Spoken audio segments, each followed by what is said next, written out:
And so a lot of people talk about, like you talked about your unique visitors, and I know BuzzFeed, they're all about kind of building an audience and a huge number of visitors. But do you think that those numbers get a little bit overblown, that there's sometimes a focus on just building audience and not as much on the latter things you talked about, like the brand extensions, the conferences, things that kind of sometimes are really the bread and butter and really bring in more money than, let's say, just display ads and things like that? Well, I think you really hit on something. That audience gives us the ability, gives us the convening power, if you will, to enter into all of those other businesses. In addition to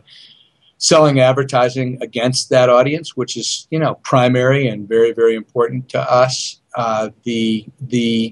size of that audience, the quality of the content that we deliver to it, and the compelling relationship that we build between the content that we distribute and the people who read that content, whether they read it in print or on their computer or on their tablet or their mobile device. It's that relationship that ultimately we are trying to maximize from a monetization standpoint. And the more compelling that traditional relationship between content and consumer is, the more we can do with the other things that we're doing. As to in inflation of audience numbers, there are just a couple of places in the content marketplace where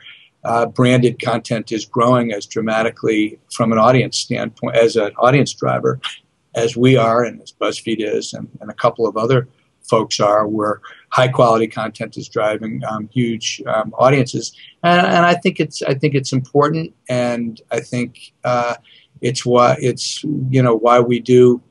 what we do. But the ways that we monetize it clearly going to change over the period of the next few quarters and certainly the next couple of years.